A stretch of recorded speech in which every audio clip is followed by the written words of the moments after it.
别睡啊！干啥呀？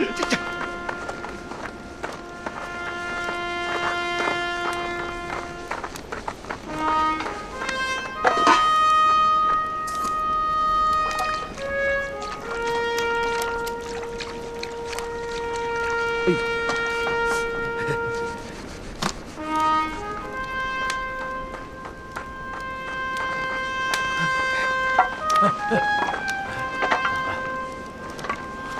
哎，啊，小杨，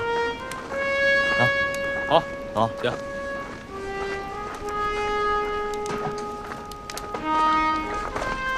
来提点柴火。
埋伏？不像，你啥都知道，瞧把你能根的。要真是埋伏，现在就该出来了。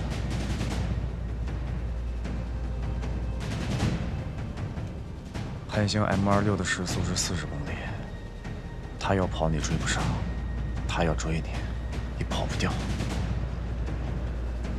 咋的？光动嘴了？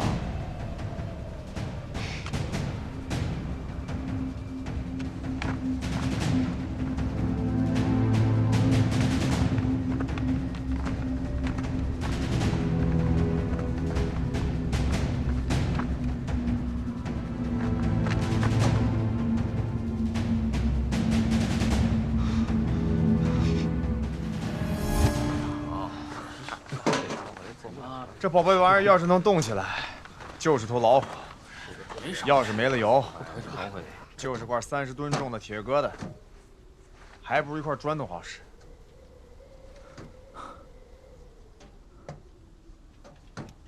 别捣鼓了，再捣鼓它也动不了。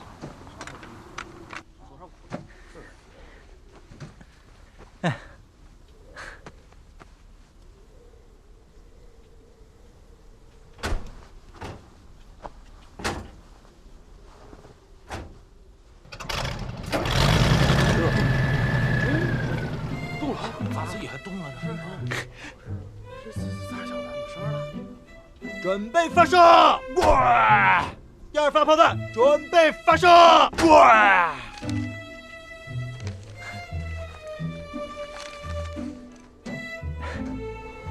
你小子行啊！可以啊！我想能开了，太紧了。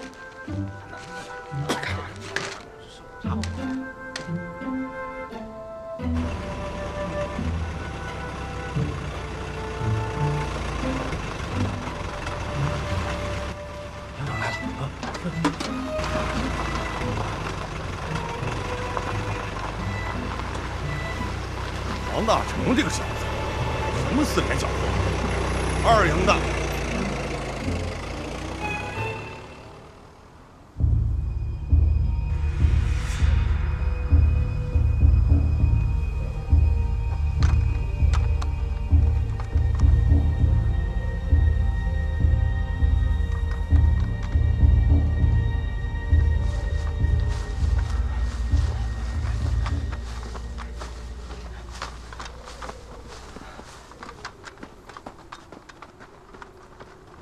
亮子和一班长是哥俩，亲哥俩。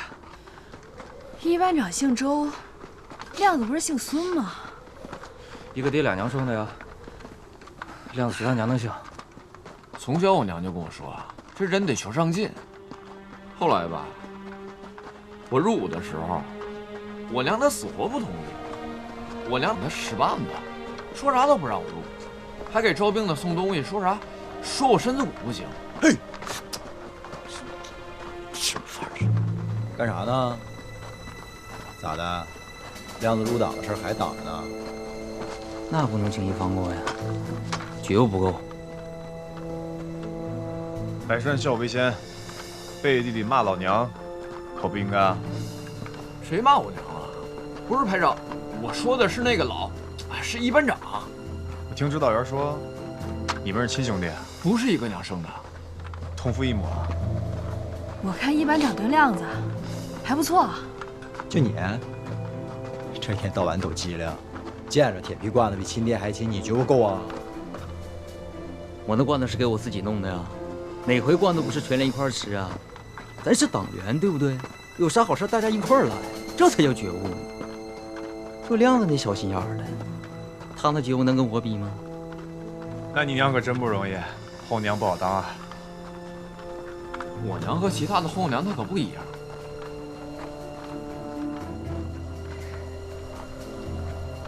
回头跟亮子叨吧几句，财神没了，让他自己心里有点数，别没事就往那个谁跟前凑合。财神刚没几天呢。小时候俺俩打架，俺娘从来都是信他不信我。卷参军这事儿，俺娘都是听他的。剃头挑子，一头热乎。亮子可不领情啊。说起来是亲哥俩，那跟仇人也不差啥。哎，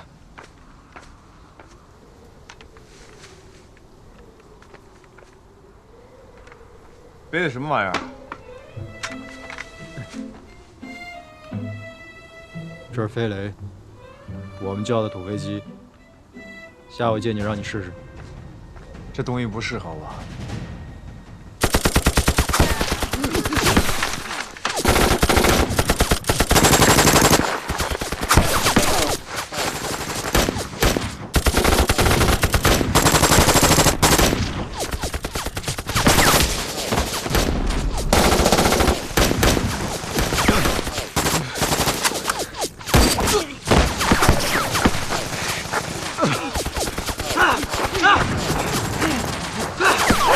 隐蔽！哪儿不？跟我走！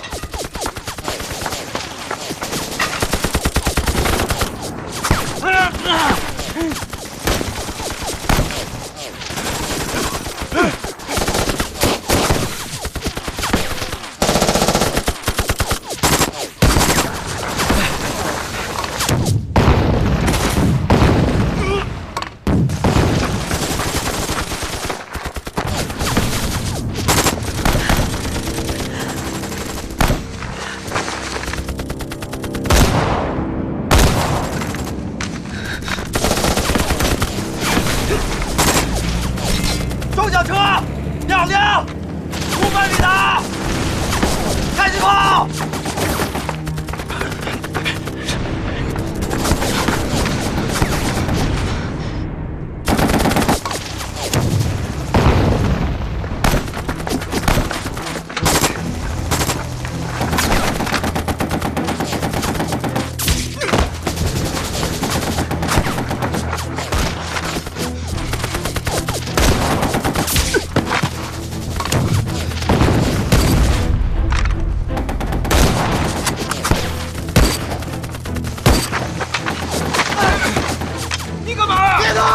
就先是你动了，你打死几个了？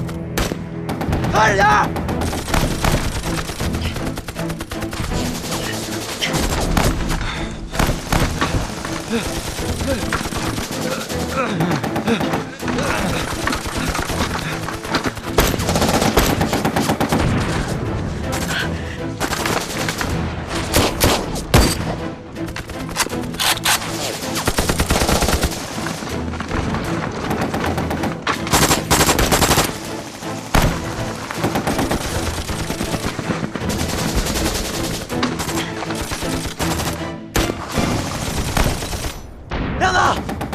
看准了就打，打完就趴下，听见没有？开枪！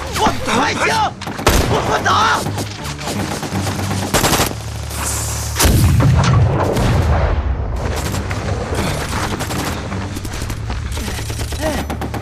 蹲下！蹲下！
你们连长呢？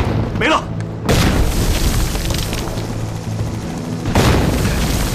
指导员呢？也没了，都举手。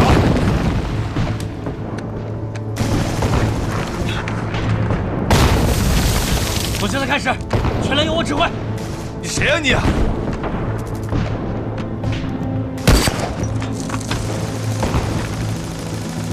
我邱少峰。邱少峰，你们还有谁？跟着我，踏刺刀。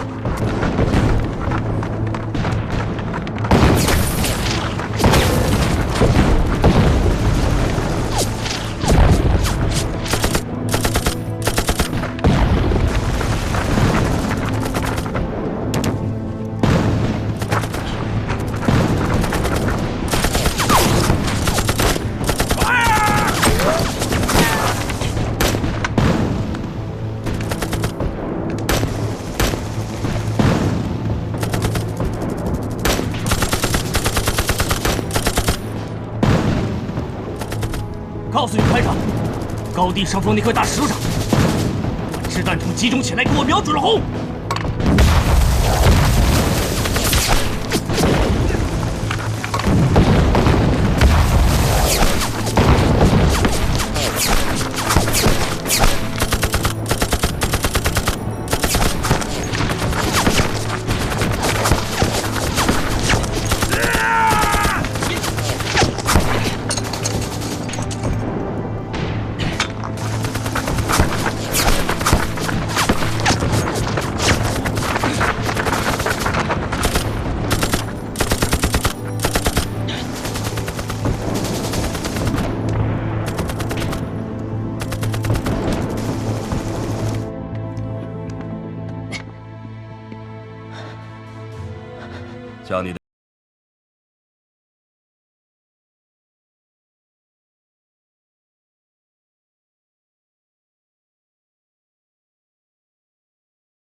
自己一点一点的拾回来。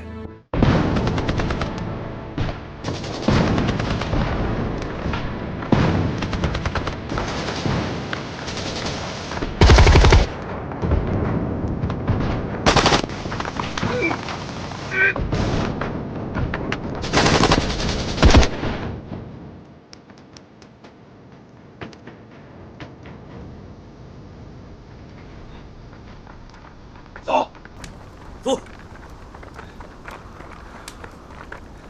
那谁？那谁呢？找找有没有活的。那谁？那谁呢？看这小底下，你管谁就那谁呢？叫你呢，团长让你开会。队长，我不叫那谁，叫我连长。是吧？报告。这个是1030高地，这边是美军啊。报告。等会儿。这里，来，这里，旁这个。行，这里。哎，我查3个警戒。嘿，啊，那边是美军。这里有2个枪手。咱们呀，要从他们2处之间的接触。来一根。来一根。抽完了。如果我们要是硬缠强插，两边都是敌人，心里呀，骆驼，到底是当过团长的人，抽不抽啊？那么多废话，抽。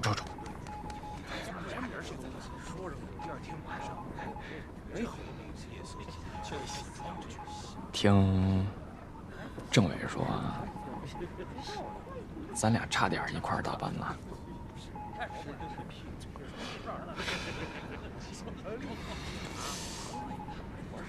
全手包，走。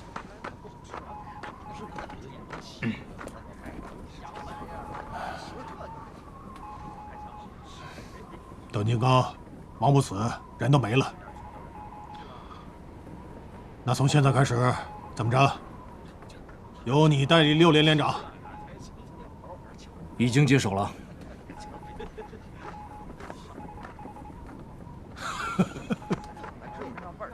他怎么样？好着呢。真的假的？真的，好着呢。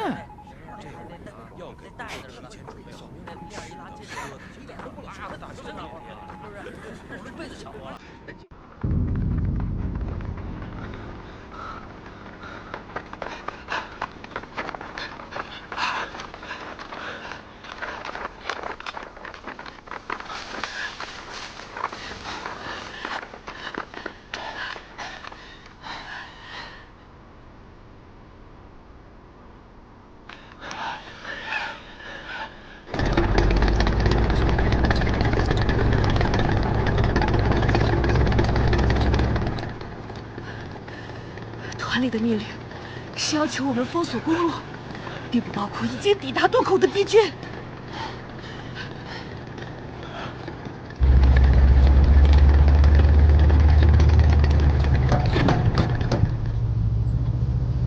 We're building the traffic post.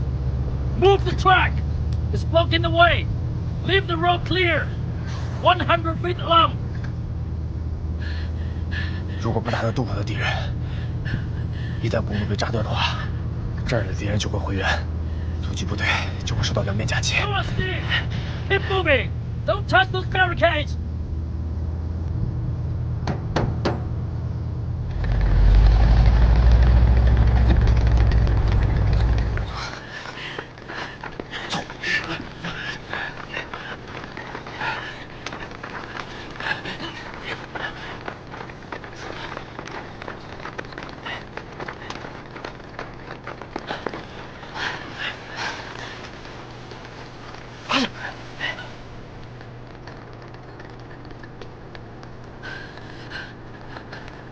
不管你有多少办法，都得先解决掉坦克。我们手里的家伙，对内网人来说都是挠痒痒。敌人的兵力是我们的2个3倍，有坦克，有装甲车，而我们的手里连一件像样的反坦克武器都没有。其实也不能这么说。什么不能这么说？你还能再变出一个火箭筒来？其实，咱们还有一件反坦克武器的。什么？知道吗？对坦克威胁最大的反坦克武器，就是另外一辆坦克。废话，咱们现在要是有辆坦克，你想怎么打怎么打。问题是咱们现在有吗？没有。我真想揍你！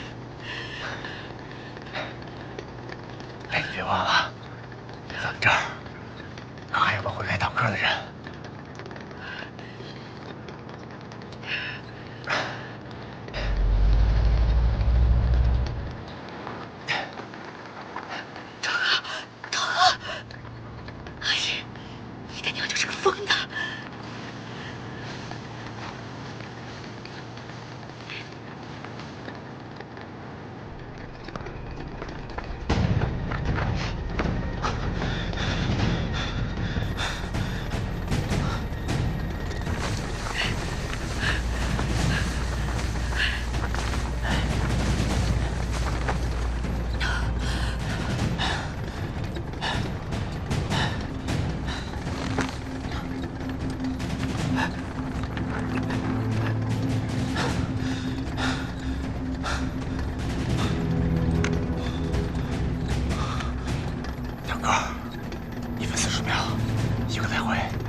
1分010秒，中间有一个时间段，两车相背而行，在这个时间段内，坦克的后面是个盲区。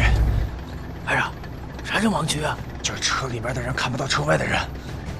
最多你有45秒的时间，最少也只有20秒。40秒。你不是神仙，不是是主播。有毒，拿命赌。赌输你的病就没了，到时候2排怎么办？说对，所以现在2排由你指挥。我怎么了？你什么时候变得这么爱冒进了？怎么了？不喜欢？这太不像你了。这就是我。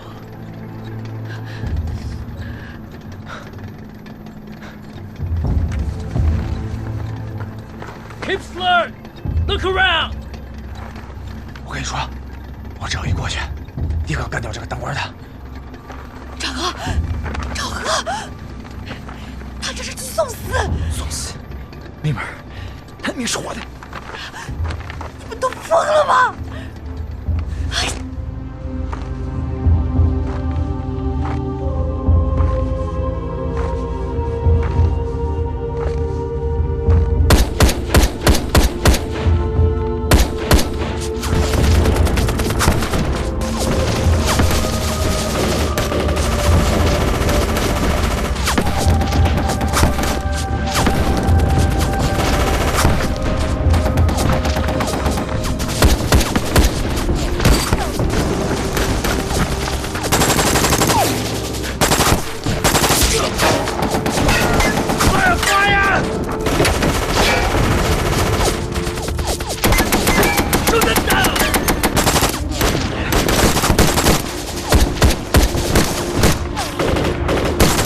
我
炮在哪儿？栓哪儿？自己找。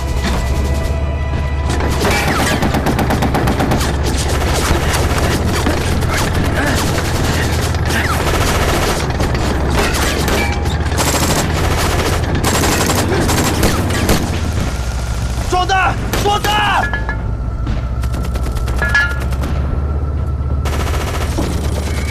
开炮！开炮！开炮！拉炮栓！拉炮栓！炮栓在哪儿？炮栓不就在你脸上？拉炮栓！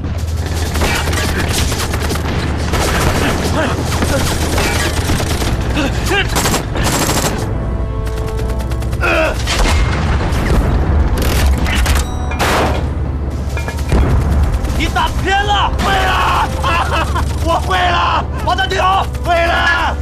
等我指令，我来表，你来开火，听我指挥。装弹完毕，开炮！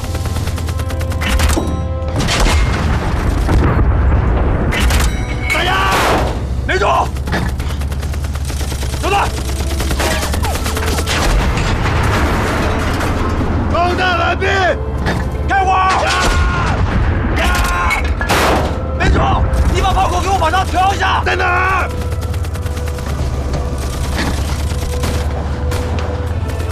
装弹的口，右边那个红色撞墩儿。现在是上还是下？上！第一圈，再来一圈。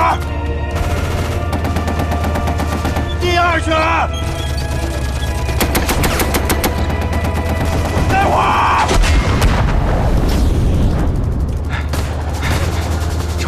中了吧？中了！继续装填。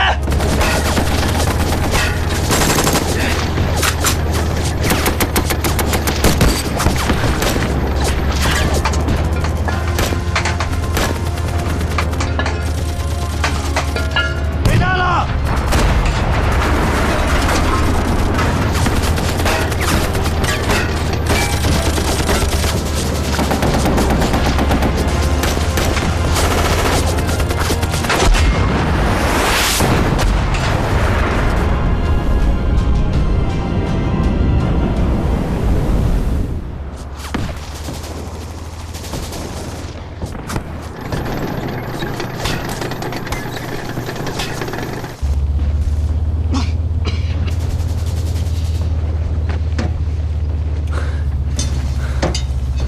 装填！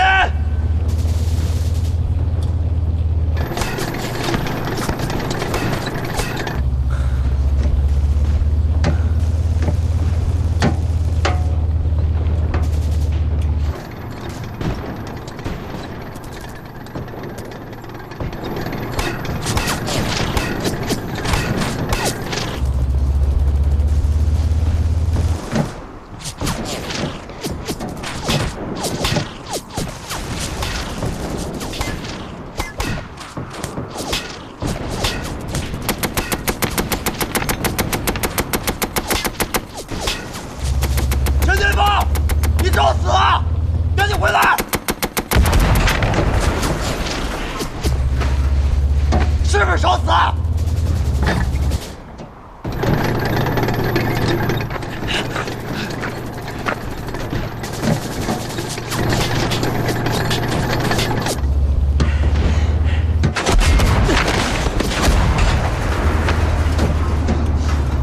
？40下面找一下，肯定有炮弹。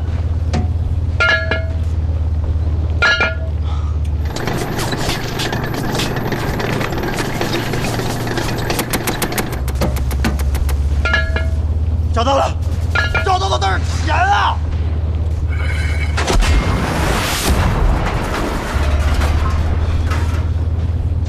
炮口往上转2圈，开炮！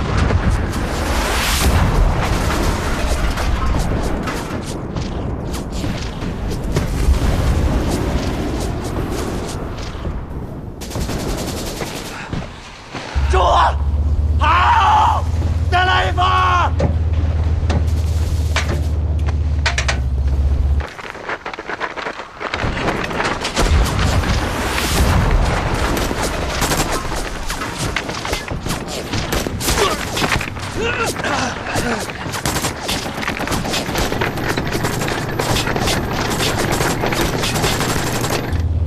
开炮！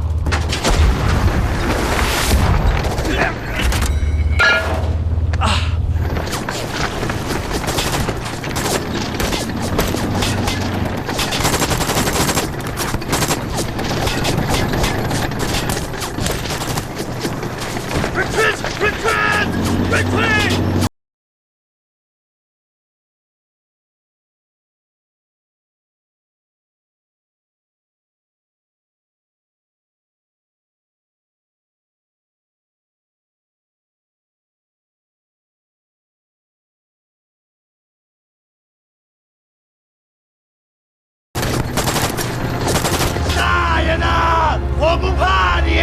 主子。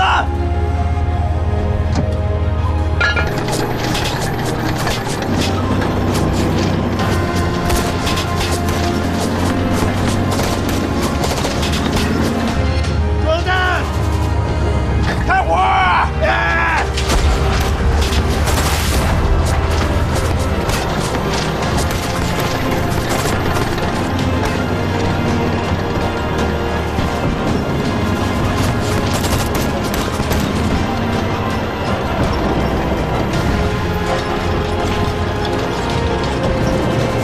敌人撤退了！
看得这么清楚呢。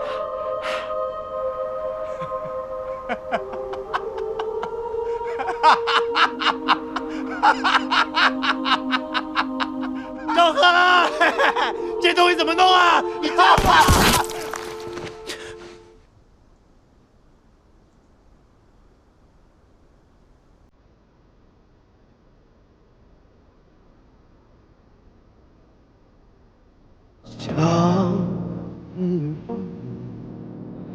辽阔征程，红旗招展，迎风，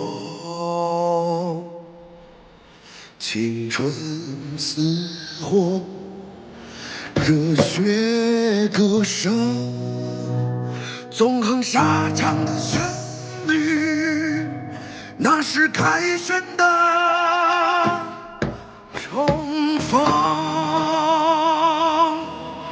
为信念而披头勇敢，为拯救大道，为和平而战，一往无前，忠心直达花。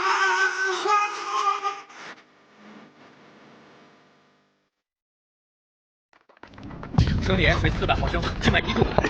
做手术时再等1些。大夫！太晚了，不能太快转，小心点。大夫！邱大夫！大夫！等等，这个！大夫！大夫！大夫！大夫！大夫！同志，冷静一下。这是致命伤，已经救不回来了。救不回来了！这么心酸，再说一句，根本救不回来。放手！救不回来了！你再说一遍，信不信毙了你？根本救不回来了！放下枪，放下！你救都没救，你怎么知道救不了？这不是科学，是见死不救。同志，你不要乱说话。要是能救，我们肯定会救。但问题是现在已经……再耽误几分钟，就算医生来了也救不活了。是你杀了他。讲点道理好不好？坂本医生来了。医生，ここは病院的，这里是医院内，不是战场。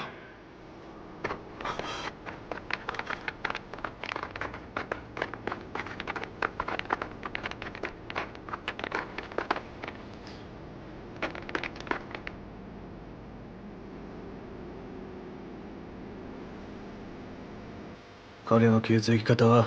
他什么学校？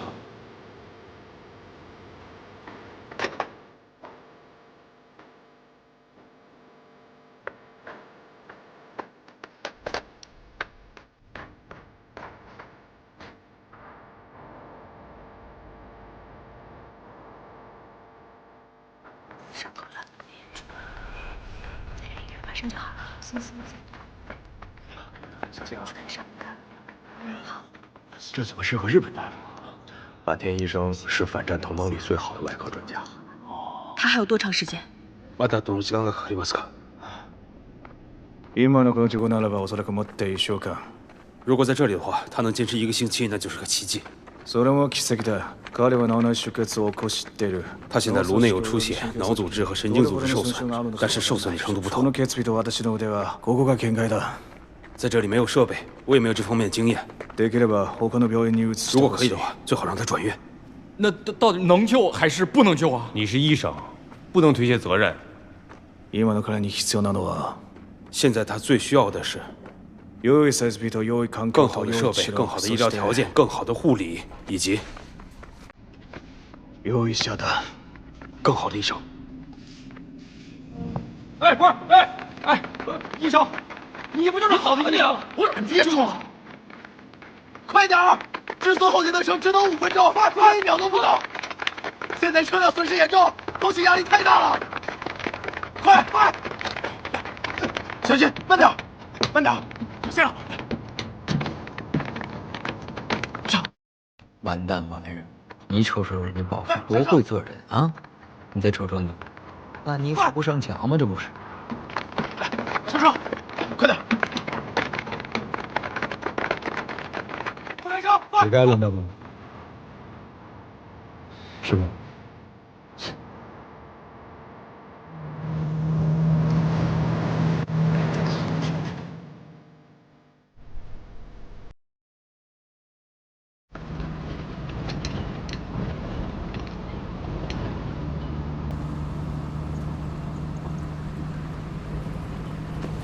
来，我给你举着。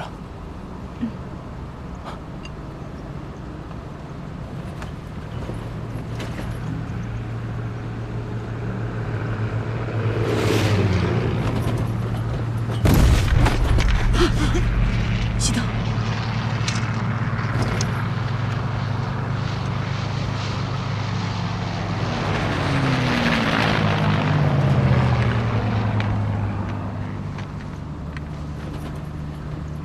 离天亮还早着呢，你歇会儿吧。没事儿，你其实不用跟来。这个时候，你应该跟3排在一起。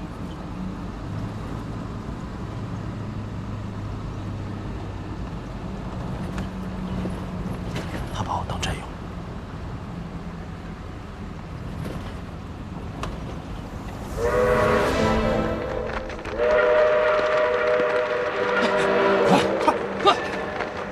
快，慢点，上，小心点。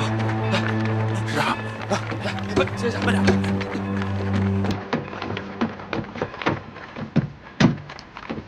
注意体温，每2个小时测量1次体温和血压。这车到哪儿？安东，然后转车去国内荆州。二排长还能回来吗？能活下来的几率都很小，就算死不了，一辈子睡在床上，吃喝拉撒都在床上，叫不醒。二虎，二虎，二虎，不要跟排长回去！后方有人照顾排长，用不着你。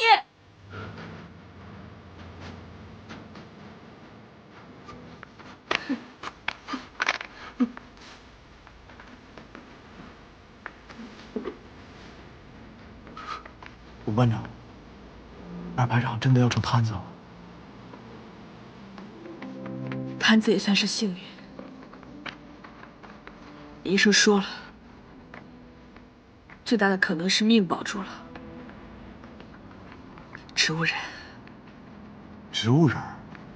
啥意思啊？植物就和树和草一样，活着动不了也出不了声，就这么睡一辈子。那得通知他家里。他老家在成都，现在这么乱，后方政治部未必能联系上。能睡是福气。排长，排长，排长，排长！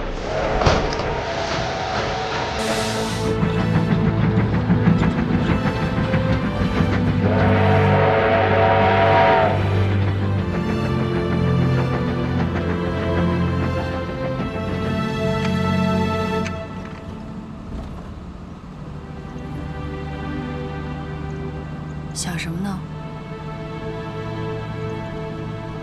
啊，想老娘。你老家哪里的？塘沽，海边。我们那边啊，下海的多。我爹活着的时候，家里面有条船，后来他没了，我老娘就给别人补网子。我参军的时候，他哭得不行，就怕我没了，剩下他一个。后来没托人送信回去啊？送过2次。黄堡战役之后，我当了排长，穿着军装，拍了张照片，突然一起送回去。在河南整训又送过1次。让他不要担心，我跟他说，仗快打完了，等打完仗，我就复员，回去陪他。仗打完了，你准备回去干什么？我想把我爹留下那条破船修修，给娘娘上几炷香，车还整神儿。娘娘？我们那边的人都供娘娘。天津老城里有个娘娘宫，每年的香火旺得不得了，都是我们这些个海户给供奉的。那海上呀，风大浪大，有的时候风平浪静的，转眼就狂风暴雨，那浪比城墙还高，真的是龙王爷打个喷嚏，我们就得歇半个月。那应该供龙王爷啊，怎么供娘娘？龙王爷是搞事儿的，娘娘是平事儿的。龙王爷吃人，娘娘救人，当然供娘娘。你说的娘娘，是不是南方说的妈祖啊？娘娘就是娘娘。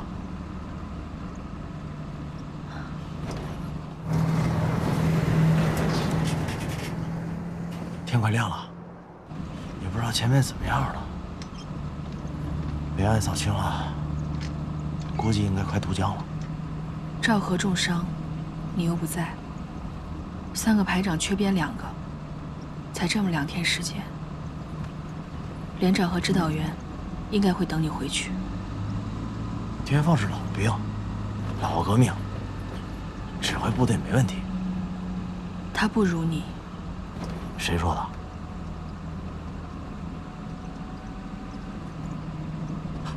二排长说的可不算啊。那连里谁都知道他跟天放那点事儿。我要是天放，我一样跟他不共戴天。不是赵和说的。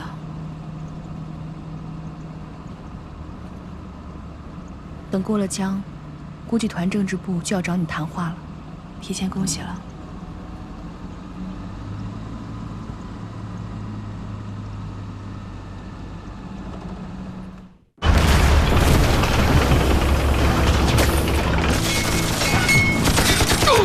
严密，小心坦克！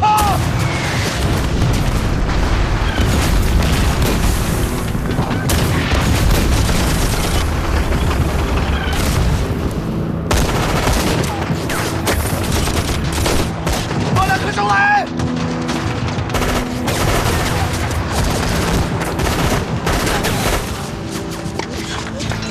班长，掩护班长！好。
想起点什么了吗？你别着急，你能恢复成这样，已经是个奇迹了。我什么都想不起来了。这很正常。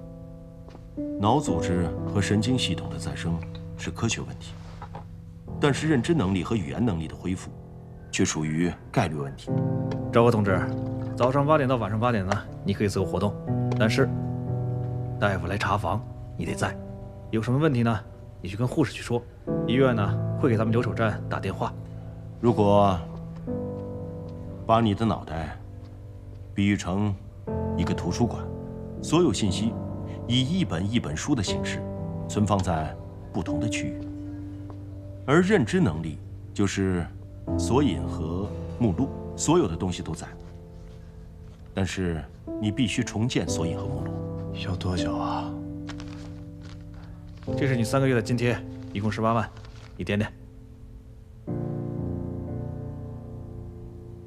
如果呢，你能找到一个点，就能抻出一条线，拉出一个平面，然后构建一个立方体。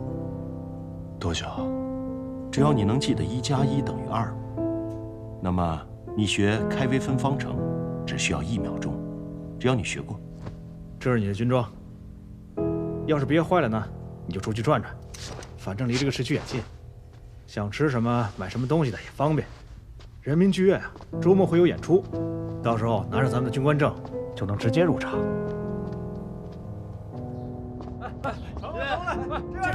房长有，哎，有了，哎，好，但是你要想起1+1=2，也许需要1天，也可能需要1个月，甚至可能永远也记不起来。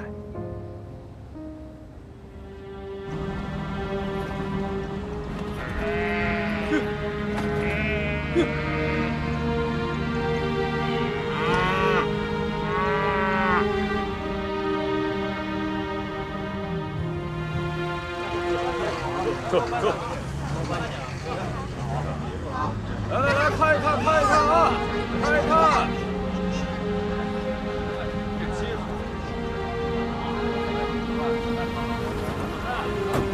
就是这儿。有好再来啊！去吧，晚上6点半还在这儿接你。也许这里可以。来，下一组。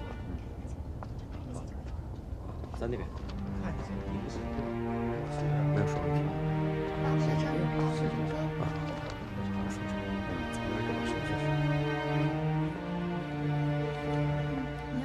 啊？哟，这位军人同志，您好，我可以看一下您的证件吗？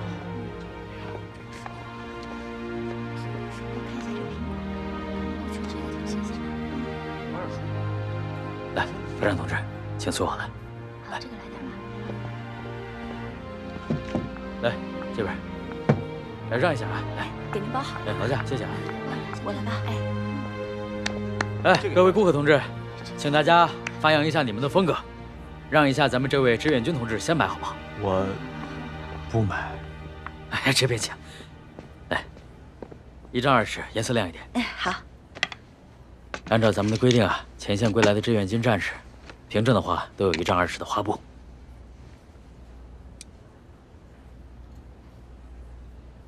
多少钱？当然是免费的呀。哎，快点啊！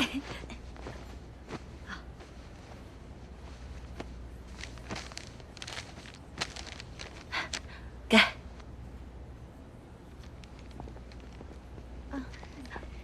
按照规定啊，您还有1斤白糖，2斤水果，2斤干果，然后还有3斤鸡蛋，1条鱼，1斤红肠。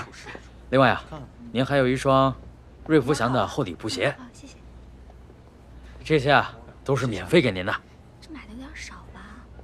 太多了。实不相瞒，我要不是实在赔不起的话，这矿石收音机我都想免费送您1台。是啊。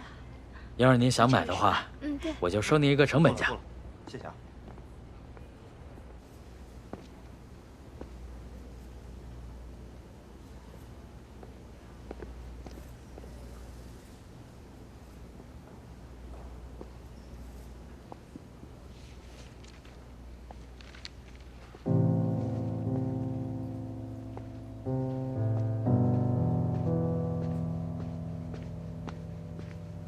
你好，这位同志，请问您的随身物品需要寄存一下吗？啊？您给我吧。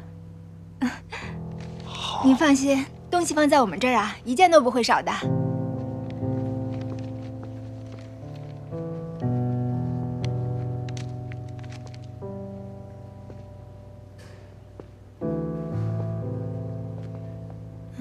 第5卷在。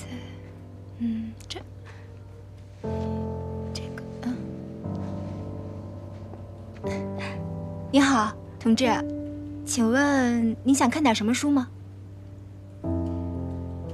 新书。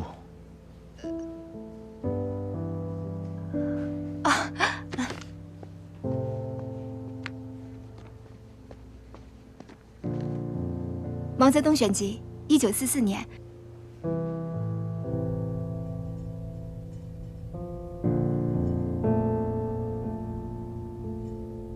在朝鲜的每一天，我都被一些东西感动着。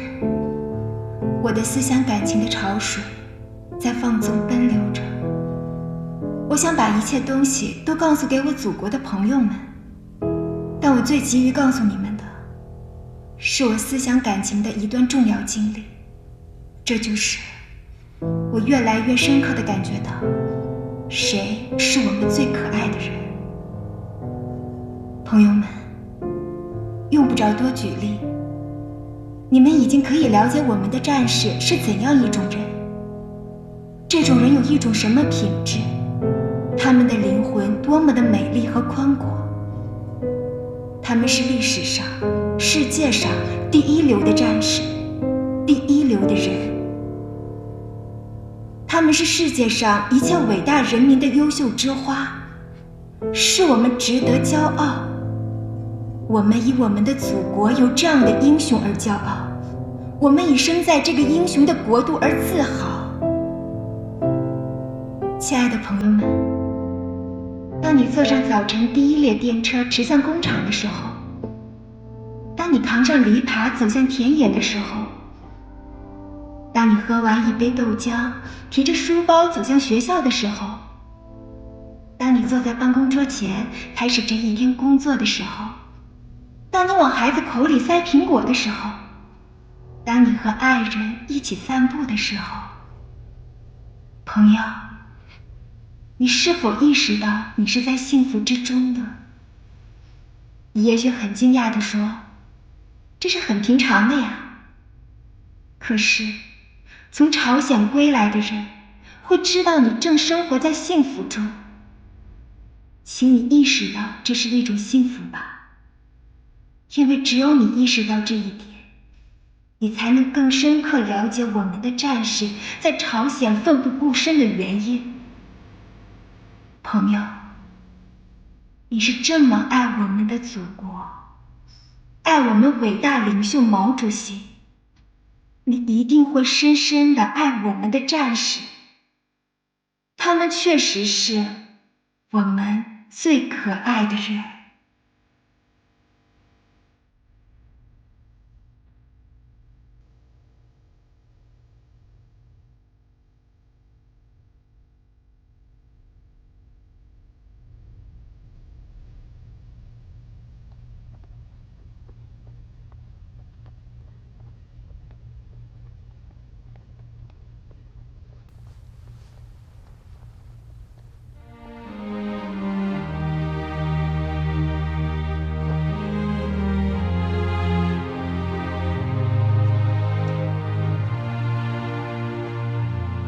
志愿军同志，同志，您能给我签个名吗？签什么呀？什么都行。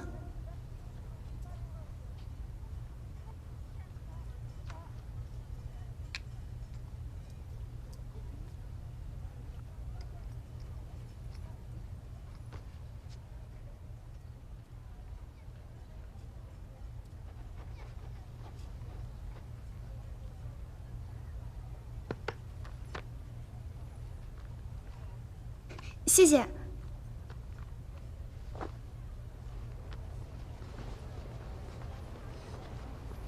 我能给你写信吗？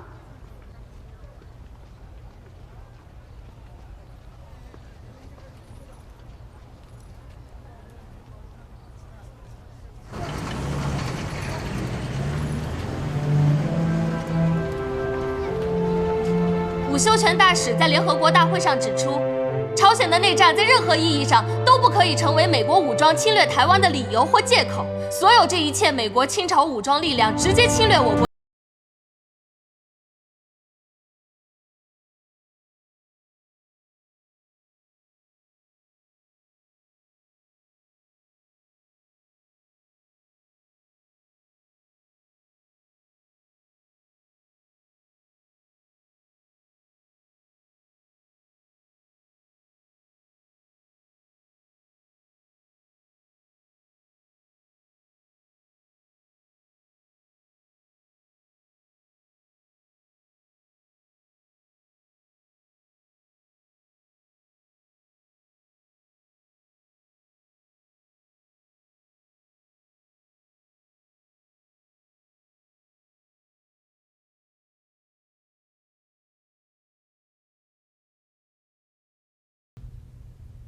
恕我直言，以你现在的身体状况，你恐怕已经不适合继续参加战斗了。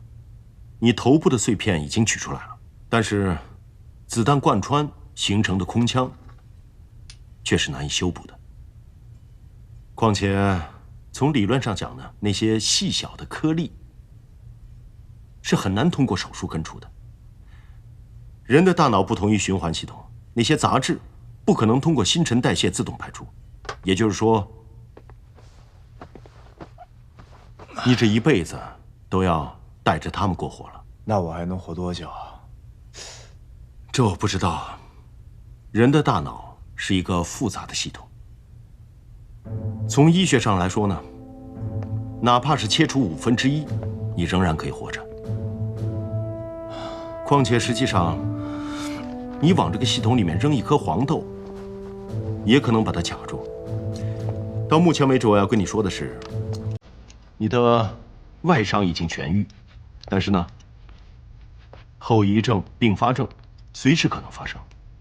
以后你可能会没灾没病、平平安安的活100年，但是也可能在明天早上死于脑溢血。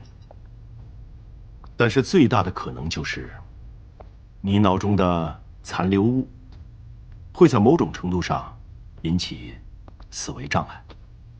其实啊，在某种意义上来说，现在的你并不是个完整的你。那我还能回去吗？回哪里啊？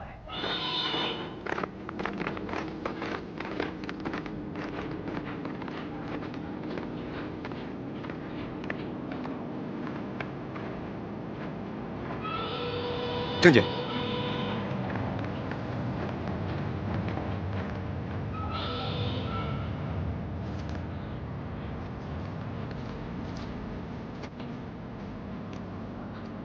跟我来吧。给这位排长同志让个位置，他是上尉归队。0200留守处，来吃饭。来吃饭。白面的白，老师的师，模范的范，白师范。走吧。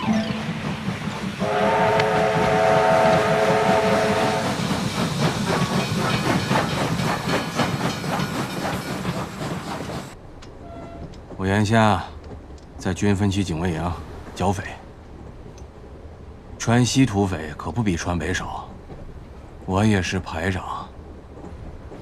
部队开拔的时候，我还在医院。后来追到泊头，紧赶慢赶，还是没赶上。哎，你是从前线下来的，仗打完了吗？不记得。啊？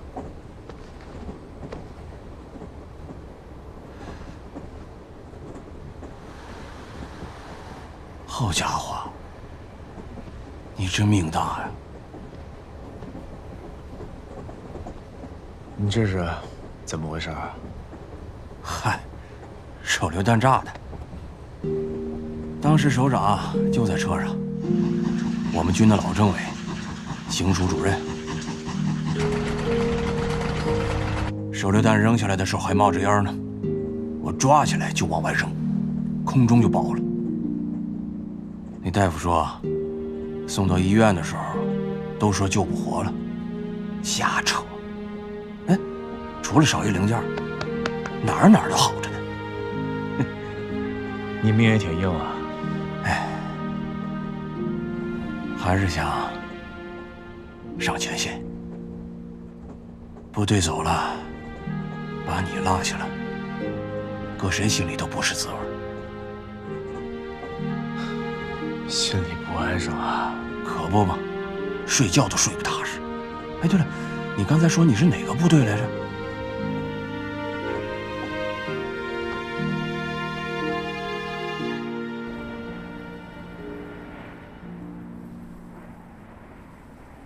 这个姓马的啥来头啊？马修是名字，美国人的名字搁在姓的前头，他的姓叫李奇微。啊，都一个样。不，这姓李的是啥来头啊？情报上说，他是美军陆军的参谋长，2次世界大战时期，也就是咱们抗战的时候，他是82空降师的师长。通报上说，这个姓李的收缩战线，加强补给，同时又拉长了咱的战线，让咱这后勤补给跟不上来。没见着那什么麦克阿瑟的比他有多强？也不能这么说。咱是10月底过的江，40多天咱就收复了平壤，70多天咱就攻克了汉城，然后呢，3来月，咱就沿着这汉江来回拉锯，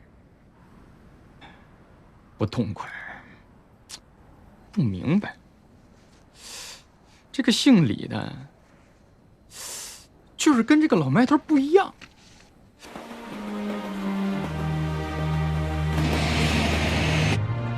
李奇微和麦克阿瑟不一样，他是伞兵出身，考虑问题的时候更注重战斗相关的细节，气候、地形、兵力、火力、对手的特征、敌情、我情这些个因素。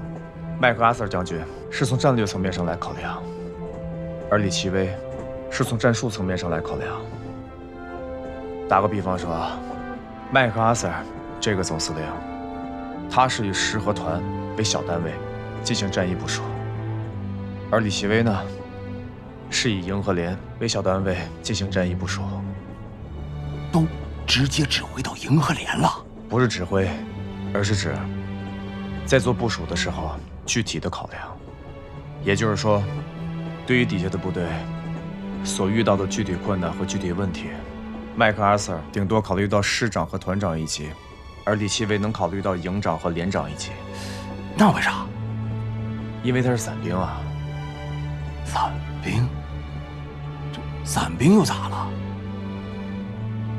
一个师的兵力就这么从天上这么飞下来，很有可能会分散在几十公里甚至上百公里的范围内。也就是说，在这样的作战条件下，如果你是师长，从飞机上跳到地面上以后，你指挥的很可能不是一个师，不是一个团，甚至不是一个营，而是一个连，甚至一个排。啥玩意儿？一个排？那他这师长还咋当啊？没办法，事实上，能有一个排就不错了。在空降作战当中，就算一个师长身边连一个兵都没有，身上一把枪都没有，都是很正常的。因为一架 C-47运输机最大的运载兵力，也就是一个排，而且这一个排跳伞的时候，还未必都能跳到同一个地方。作为指挥员，也只能因漏就捡，能收拢多少兵力，就使用多少兵力来作战。有收拢一个排就用一个排，有一个班就用一个班。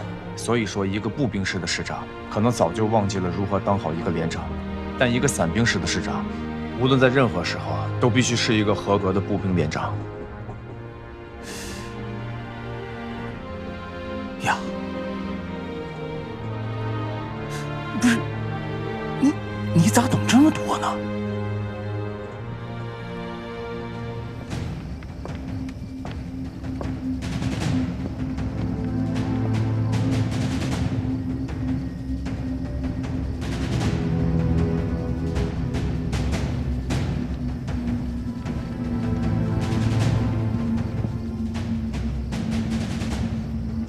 三姑娘，时间差不多了。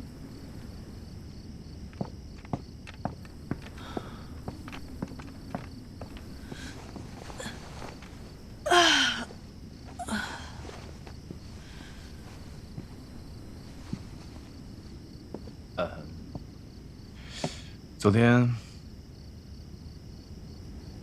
太累了。很舒服。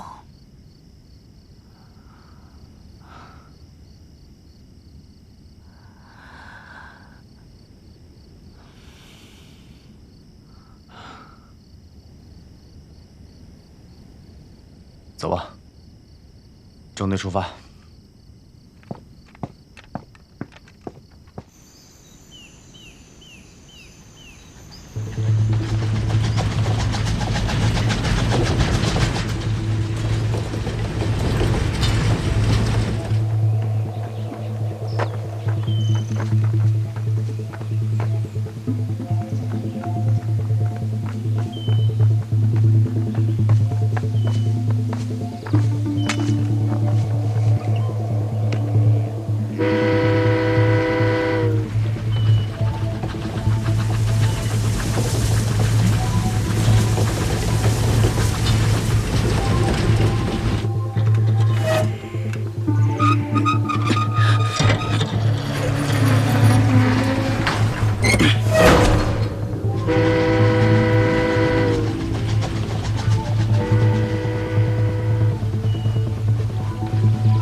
他们加岗了，公路上有新兵，记醒点，安哨，还有铁壳子，线都绷着呢，估计不干一家伙咱过不去。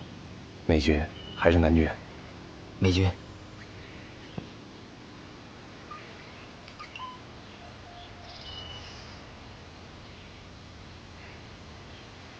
铁盒咋不动呢？美军专列被炸，应该是没油了。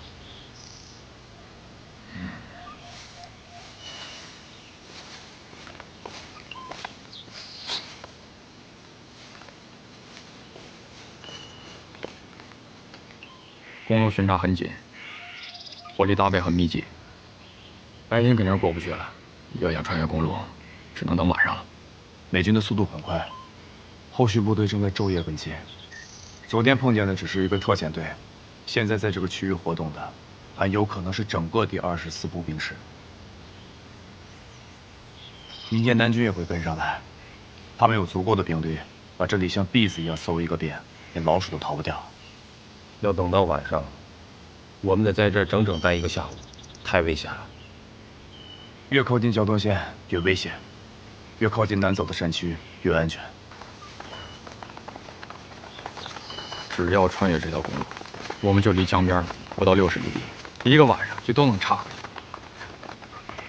我们在美国人的鼻子底下，很容易被闻见味儿。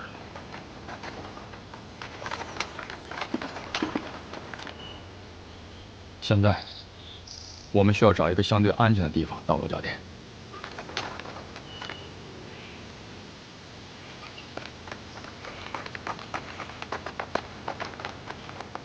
等到天黑，再返回来。往东南方向走10几里路，有一个老地方可以再用一下。那个地方敌人也知道，知道不代表进得去。4个轮子在那儿不灵光，得靠2条腿走过去。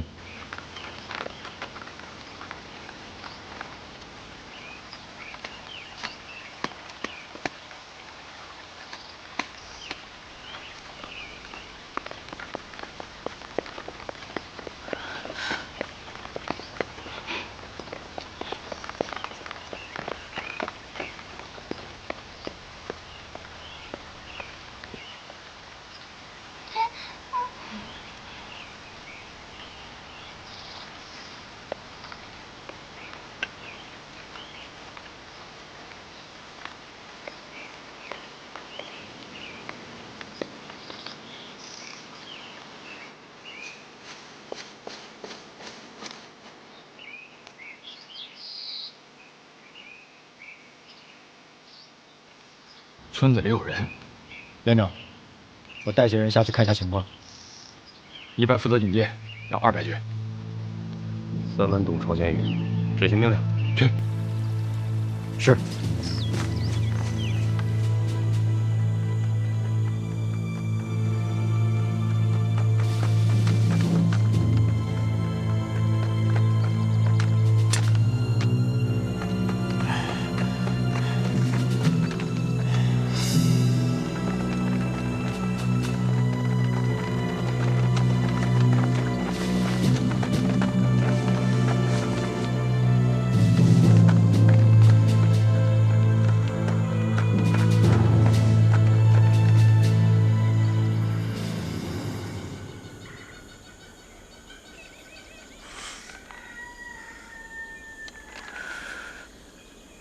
解除警戒。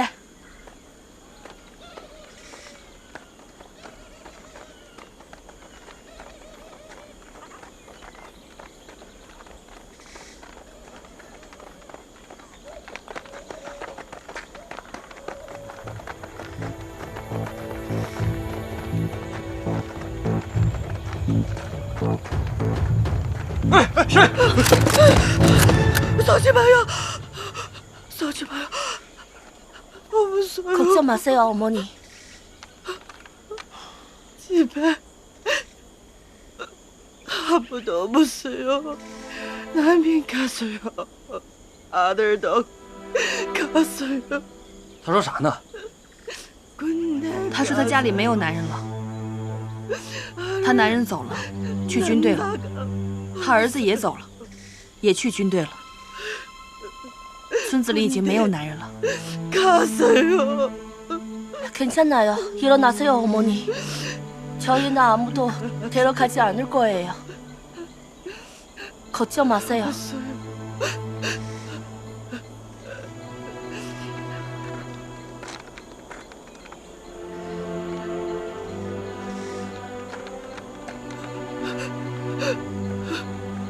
없어요.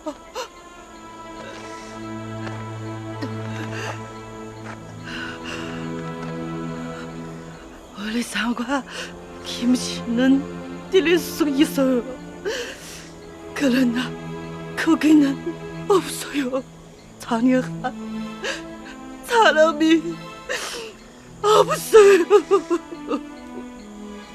걱정 마세요.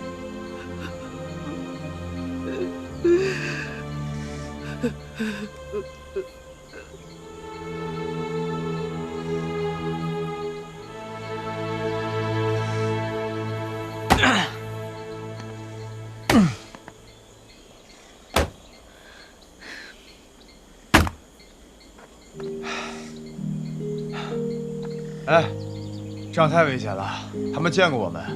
如果美军搜索这个区域，他们会暴露我们的行踪。好好干你的活，用心点儿。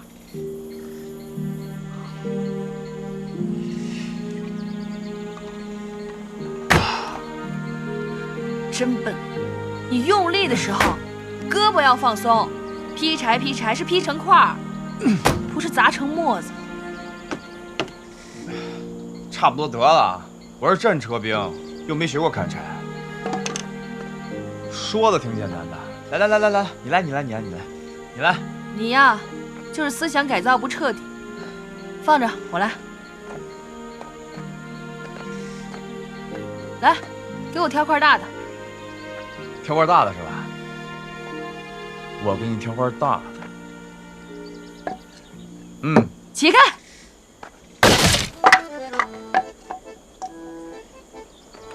同志们，加把劲啊！哎，高处一共布置了4个暗哨，来小心点啊！算上木头一共5个，但咱半夜就撤了，用不着这么密实吧？密实点好。走的夜路多，越来越怕鬼。老没脑子活，打起仗来可比鬼子机灵多了，稍微有个空就能钻过来。人家火力又猛，枪一响，炮弹就能飞过来。咱也不差。现在不像过江那会儿，大家都蒙着，打糊涂上。那个时候咱还能占点便宜。现在可不能指望着老美再犯轻敌的老毛病了。咱就干吧，当面锣对面鼓，就不信干不过他们。干什么干啊？你们俩听好了啊，这些暗哨是全连的眼睛，是最后一道保险锁，千万不能马虎，听见没有？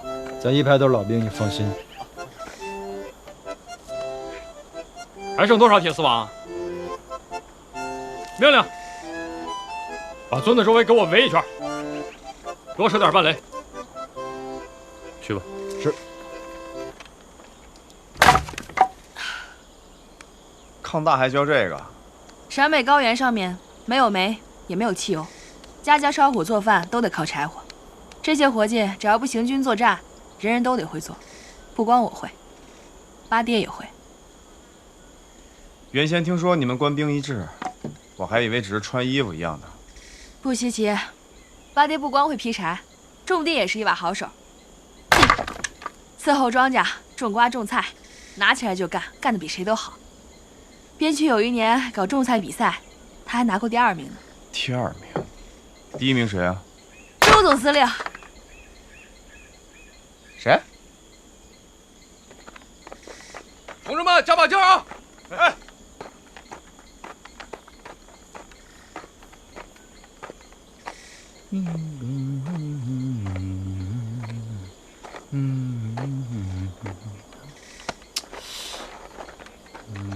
谁呀你？哎呦，咋的了？网子呢？扔了。你再给我说一遍。不是那玩意儿死着，不是铁峰，人老美用撤了，咱们扛着翻山越岭又不方便，我扔了。谁让你扔的？谁让你扔的？连长让扔的。出发的时候连长说多清楚啊，人说轻装上阵，轻装上阵，粮食都只带几天的份儿。不是我带铁蒺藜干啥呀？咋的了？你急的？你咋不把那宝贝罐头给我轻装了呢？别老拿我罐头开玩笑。多大点事儿啊？是不是连长又要了？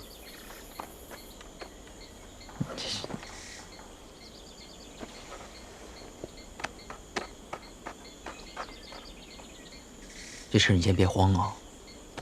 不是，咱们排不是没带吗？人3排带了，啊。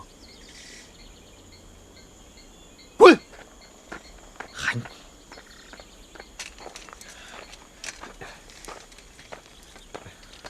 哎，小心点，别扎着。死沉死沉的。排长，这一排长纯粹欺负人啊！他凭什么给咱下命令？他也是排长，你也是排长，他一句话，咱们就颠颠的上赶着，又出东西又出力，连个客气话都没有。你瞅臭鲶鱼那个臭德行，要不是他们一般把东西扔了，哪有今天这出？弄得他反倒像是立了头等功似的。东西都搬来了？没呢，还有一批。全都搬过来，外布置2道，中间挖条沟。就带几个钟点，至于吗？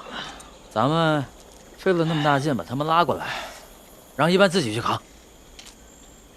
眼见天就要黑了，咱们现在不是安全地带，多一道防线就多一道保险，快点。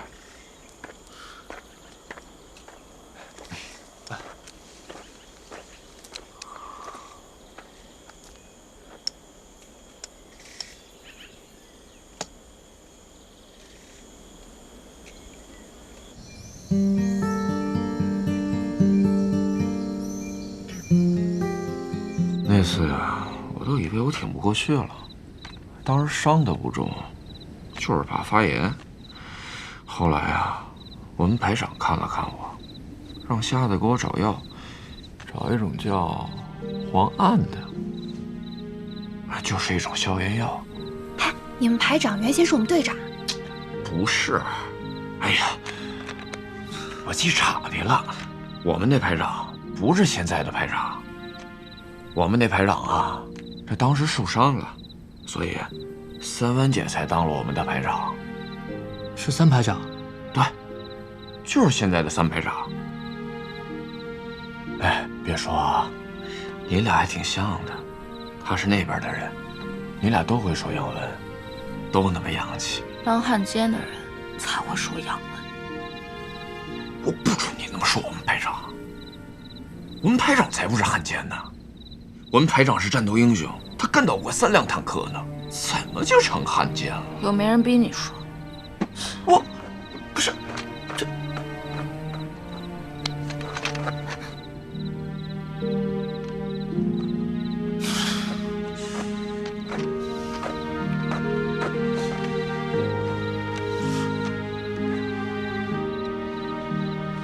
你别在意，他是冲我，不是冲你，更不是冲你们排长。当时我们晚上睡不着，我们又是一群胆大包天的孩子，大晚上趁着老师们都睡了，就翻墙头爬出去，沿着山路疯跑，一直跑到杨家岭上头去玩。陕北没有电灯，一到晚上到处都是黑漆漆的，只有杨家岭上彻夜亮着灯。没人管你们？有啊，保育院的老师们对我们都很好，只不过晚上累了，睡得迟，我们就跑出去了。我年纪最大，兰兰比我小1岁。哼，这2个小姑娘。兰兰可不是小姑娘，她是男孩子。你别打岔，我没说完呢。你说。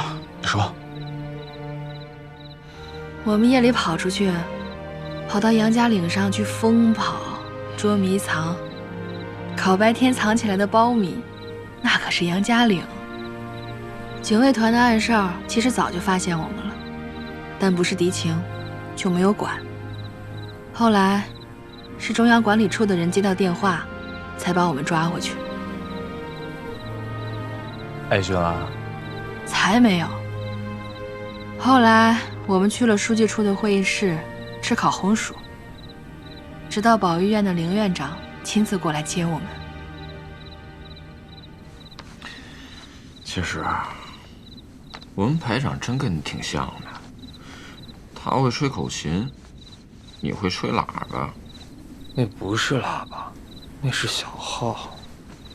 小号？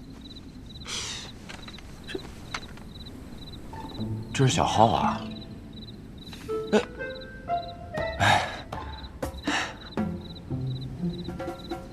这吹起来比喇叭好听多了吧？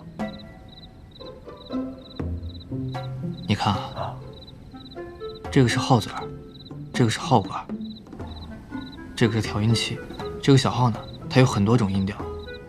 像我现在吹的这个是降 B， 如果我要跟钢琴一起合作的话，那我就要升2个大调。回去以后你能教我吗？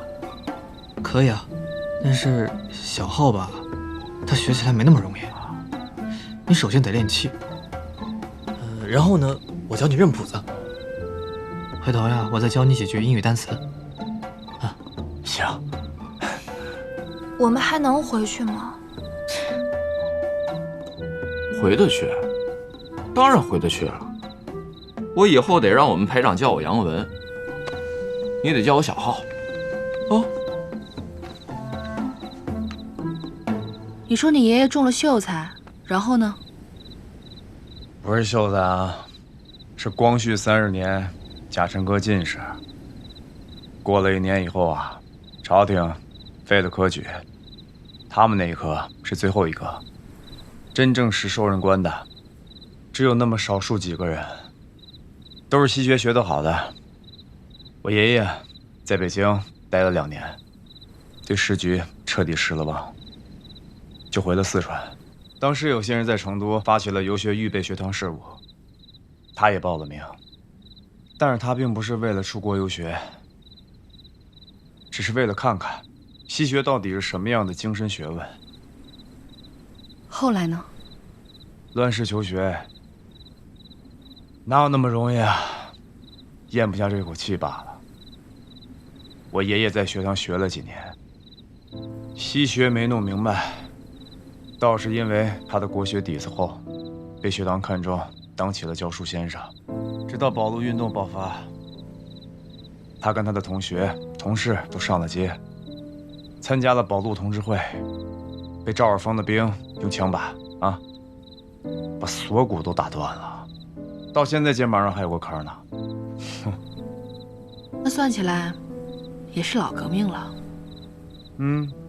他对革命2个字是深恶痛绝的。我父亲当年要离家到广东考军校，被他关进祠堂里面抽了20大鞭，之后给我父亲定了门亲事，就是我母亲。当时就在我父亲的婚宴上，当众立了家训，成家之后不得踏出家门半步，除非生个1儿半女，否则不会让他走的。你父亲离开后去了哪里啊？先是上海，报考了无线电学校，后来就有好多警察来家里面找人。我和我娘才知道我父亲的出了事儿。我7岁那年，他突然捎了一封信回来，说是和一个姓李的先生去了东北，他死在了老爷岭。日本人砍掉了他的头。46年，我去过牡丹江，曾经去找过他的坟，可惜无论我怎么找都没能找到。所以高考后我报名参军。我爷爷虽然心里不愿意，嘴上终归没说什么。怎么了？接着说。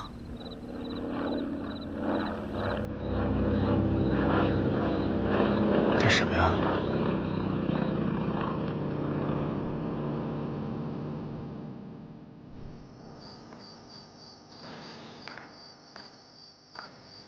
伞兵，就是伞兵。之前俘虏那个算吗？那个是飞行员，属于空军；美军的伞兵属于陆军序列。确实是陆军，郭悍将之前发的册子上写着呢。美军的伞兵又称空降兵，其实就是用飞机投送的步兵，以连为基本建制。一架 C-47运输机可以运输一个排，3架运输一个连，向指定地点投送一个团的作战需要30架飞机。那刚才飞过去的，是送伞兵的飞机吗？应该是。有多少架？从声音上判断，应该是1到3架。能干什么呢？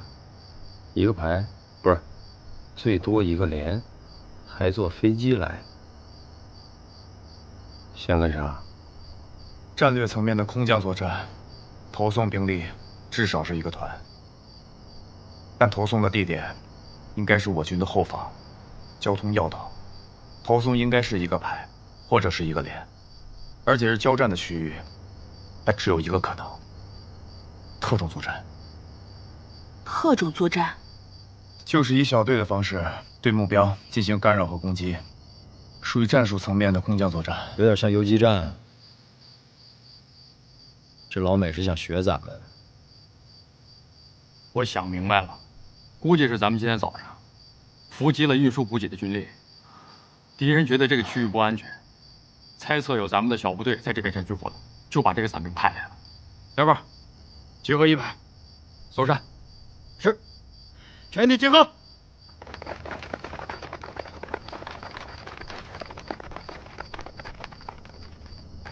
我觉得黑着天未必能找到人。能不能找到，找了才知道。连也好，排也罢，总不能放着不管让人打过来。就算是真有，那不管是一个连还是一个排，那得多少人？从那么高的地方跳下来，谁知道飘到哪儿？总不能说一个排捆在一起往下跳吧？你懂啥？醒醒，排长，嘘，快点，把大家叫醒。出啥事儿啊？快！起来，集合了，起来！醒，起来，集合，快！集合！起来了，快醒，快，起来，集合！哎，班长，又出啥事啊？废什么话！排长命令，2排集合，快！集合了，快！排长，快从村子后面撤出！是，不要走门，走这边。走。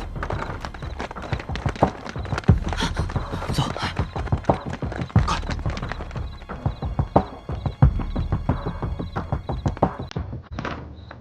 以战斗小组为单位，迅速撤离村子，注意阵型，不要掉队，不要密集。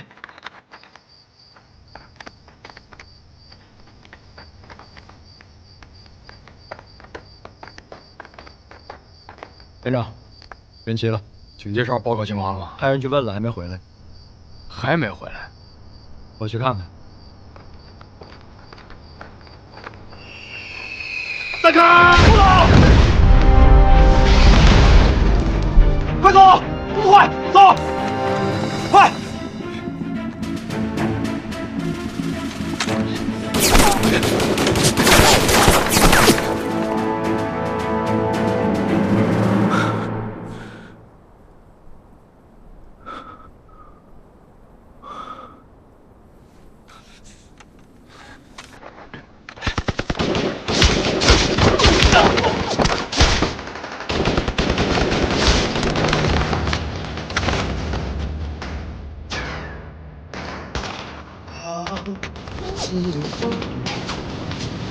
辽阔征程，风起招展，迎风，青春似火，热血歌声，纵横沙场的旋律，那是凯旋的冲锋。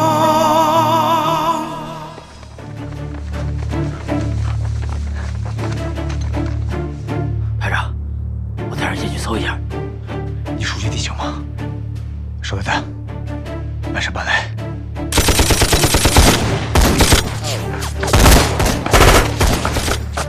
是大头！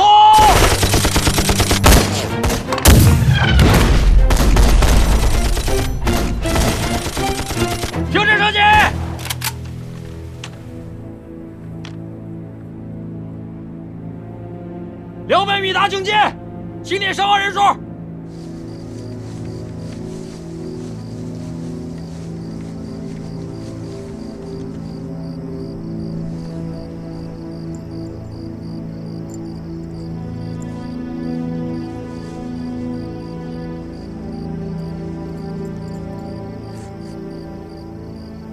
排长，枪声停了。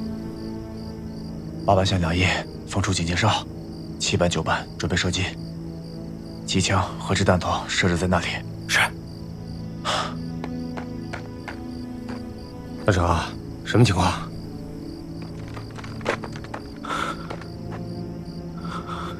排长，皮特尔，报告伤亡，1班4个，3死1伤；2班7个，4死3伤；3班4个，2死2伤。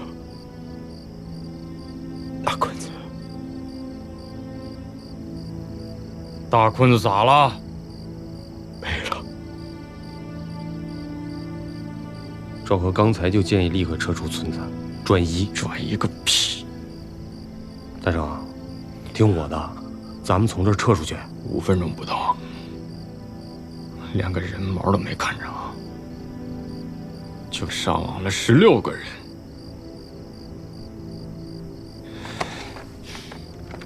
2排、3排部署阵地，1排能动换的跟我走，老子倒要见识见识，这个伞兵到底是长了3只眼睛还是6只手？走！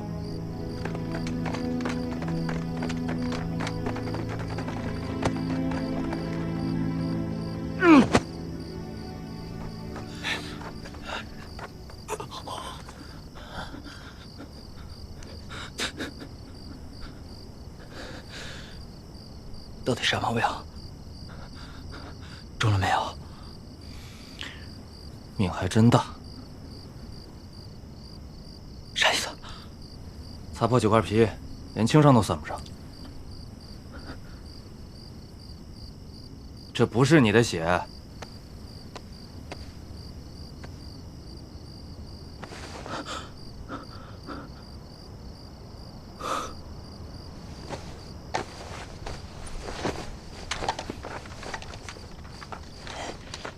站住！你要去哪儿？找连长跟天放。你去找2排长，看看2排的情况。我是1排的兵，那你就不是4连的兵吗？行，我服从命令。告诉赵和，不要擅自行动，听候命令。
不管发现啥，都留点神，别轻易去动。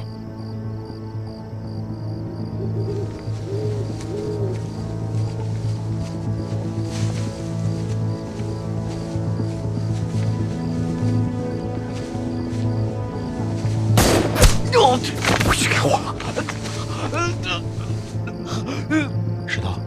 石头，背他回去。是。 走。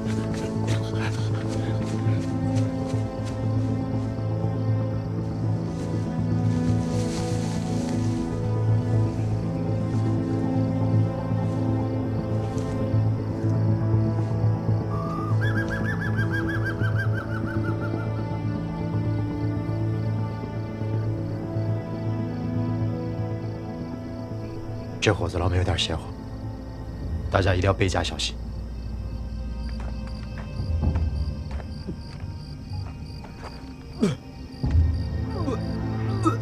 是一班长。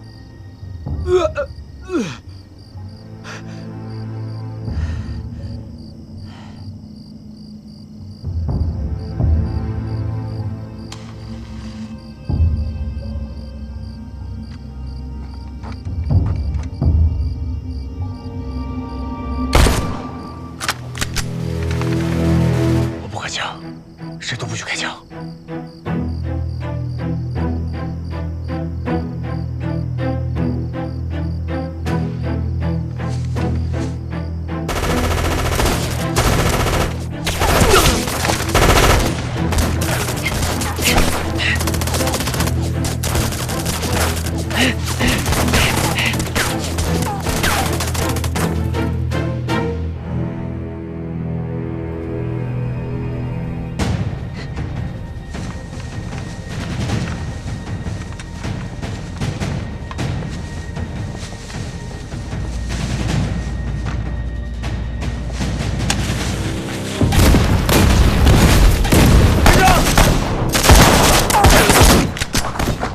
是莫辛纳甘，咱们的人。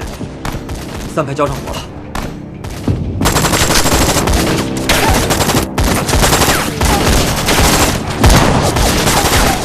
追着上街！去，找人去看看一班长。其他的人，跟我进去看看。给我一支波波沙。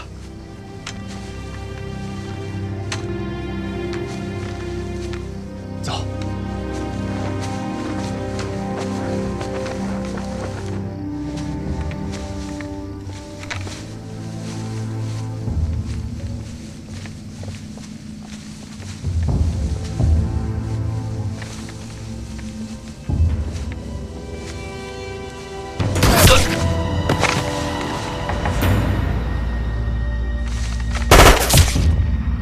鞍山海城，班长，没事吧？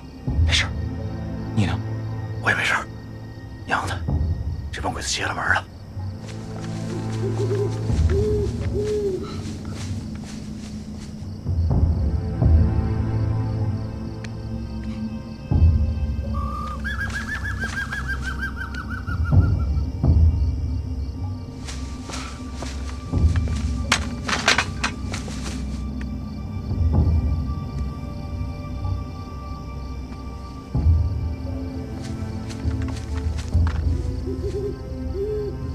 看出啥来了？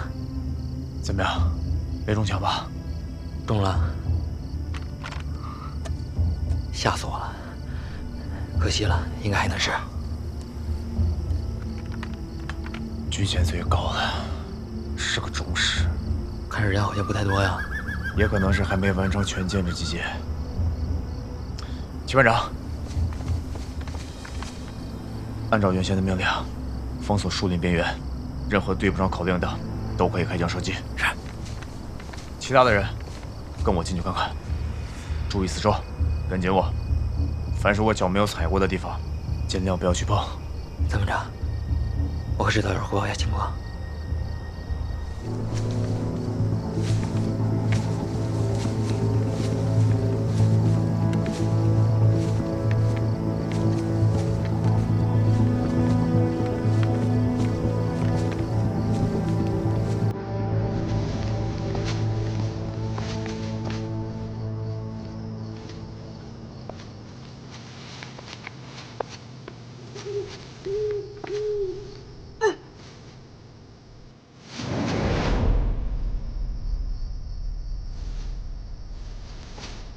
栓子，活着吭一声。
他受伤了。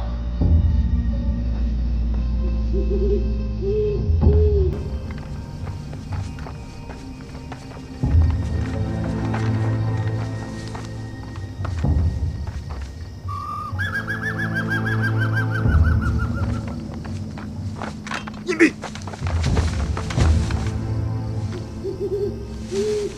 口令！安山，海城。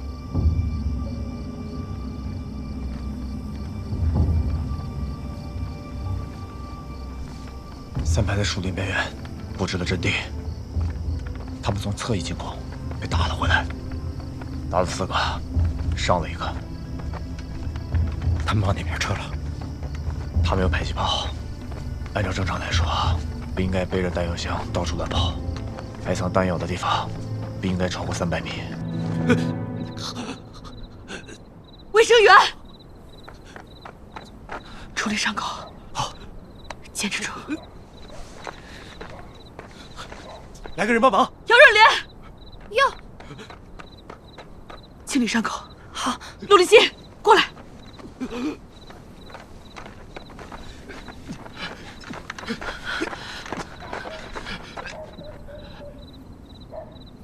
按着他的手，按着他的手。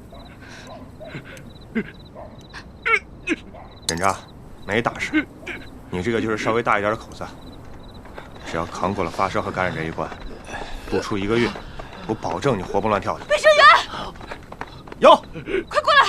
来2个人。袁平，你给我过来。